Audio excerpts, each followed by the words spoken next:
Beautiful people, this video has been a long time coming. It's a 4 years of beatboxing video. I wanted to make this video already a couple of months ago, but I had this idea of letting you listen to a routine I made, and then I got sick for like 8 weeks, and this cold wouldn't allow me to do this routine for you guys. So I'm recording this video again a couple of months later, sadly, and the thing I'm going to show you isn't actually the routine I was working on. It's just a freestyle, and I hope you guys enjoy this little freestyle I made, and it just gives you like this little image of my skill level at this point in time.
All of a sudden we are, you know, past the freestyle, and now I'm talking to you guys about the amazing beatboxing year I had, and to reach these skill levels that you are currently listening to. I mean, what an amazing time to be alive, right?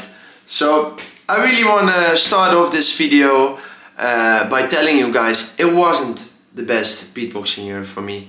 I had some personal issues that have made it really hard for me to practice, and there was actually some months where I didn't practice at all. So we're talking maybe 2 or 3 months, September to December last year. Those months I didn't practice at all, I think, and I really needed that rest for myself. But don't you worry guys, I immediately picked it back up. I don't think it's a bad thing to take these breaks as well. So I will still share with you guys like some of the things I did to you know, hone my skills, make them better, the philosophy behind those choices. So I hope you guys still have value from these videos in the way I intended them to be valuable. So first of all, June the 18th is usually the day that I go to the next year of beatboxing. I started in 2020, and usually there is a Dutchbeatbox championship. So last year, from June the 18th to September, I really worked hard on a single routine and some other ideas, but the idea was to get into this competition, get into the top 8, and you know, prove to the judges and everyone that I am a top 8 competitor. So I got some feedback from Bencha. He told me like, you have to practice these routines like 10 times a day, 20 times a day. All it takes to like perfect this routine. So I remember last year, the week before I had this competition, obviously I got a cold again. It's like every time, every year around September I'm getting colds. Shit, it's horrible. But I remember like practicing this routine really well, then being like sick for a week, and then I having to perform it. And like, it wasn't the best. There were still some things that I was struggling with, and I didn't have the time to perfect them. Yet I did really well. I should have been top 8, I think. But instead of being top 8, I was either 9th or 10th. So that really sucked, because I worked really hard and I feel like I should have been 8th or 7th, but this is something that happens as well. I will share the link of the live stream, and in the comments below there's someone who posted like all the credits, like all the time skips, and my name is in between them. You can check it out. It's like that's basically like my skill level a year ago with some months added to it. Okay, so that's what I've been doing from like June to September. Then I had that time skip where I hadn't really been able to do anything about like my beatboxing skills, and I just took a break, which I really needed. So once January came, I was really motivated to start again, and I had this idea that I'm feeling very comfortable in like trap and hip hop, which is quite slow. It has bigger segments, which means like there's like a little repetition over bars, and I felt like I needed a little bit more short combos. So I started doing like house. So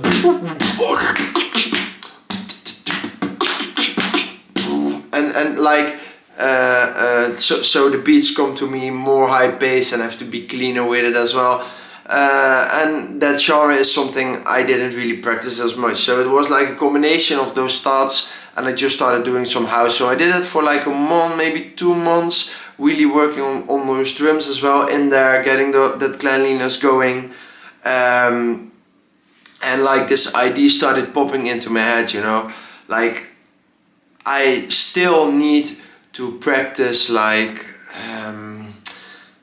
stage experience. I need to get comfortable in front of an audience. If someone asks me something, to show them something, I don't know, I just want to be able to freestyle or do like a routine or whatever for them, and I want to impress people. I want to make people feel like there's a really talented or skilled person in front of them. So this idea I have basically been working on is that I want to create like a portfolio. I think it's called portfolio in English as well, but it's basically like I want to make like a set of routines, a set of ideas, and I want to practice around these ideas. So let's say I would create like 10 routines, and I would freestyle with them, and then once I have all these ideas and I'm able to like freestyle around them, I will always have something to show, and I can only build on top of that. So this idea has started to play into my head, you know. So as you'll be able to tell from my channel, I've already done like some wildcards. I've been really like experimenting with getting some routines going. I've been trying to get into beat making, and for like those months, like maybe March to June, which is only 3 months, I've really been like prepping, like preparing for getting this entire thing started. So yeah, that's basically been my year. It hasn't been the best year. I already told you there were some personal issues, which also like held me back from really live performing.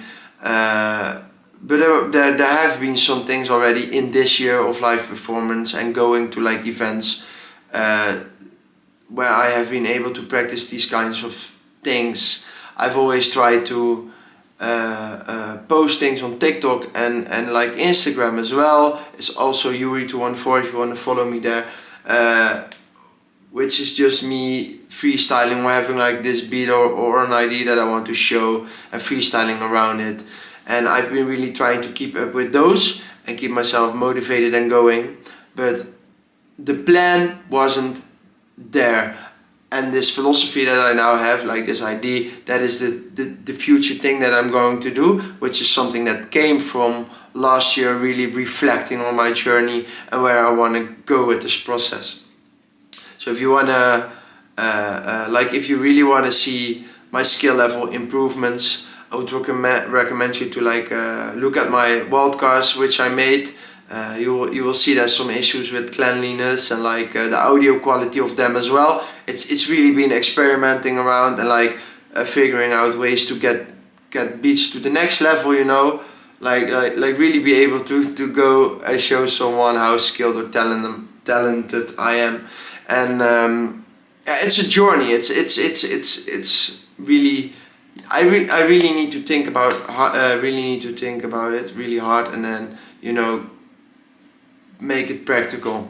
So that's what I've been doing last year and these past few months before the June of 18th video. It's a bit of a boring story this year. I hope I'll have some more action in the next year. But this is how I made my progression happen. Like there's always some sort of natural improvement for me. In my third year I had some revelations about like hi-hats and everything. I spoke about that in that video, and that is still helping me getting really fast technical things, or like making it sound better and crispier and more to my personal liking. And now I have to fill in like the beats that I want to make in the future, So yeah, that's basically my story this year. I hope you guys do find this video still helpful. I'm gonna continue this. I really like doing this, and I think they're going to be great if I ever become a really good and professional beatboxer. And I think it's still fun to like see this journey. So I hope you guys enjoy. Please leave a like, subscribe, comment, whatever. Ask questions. I know a lot of things now that I've been in the scene for a couple of years, so you can ask me whatever. And yeah man, see you next time.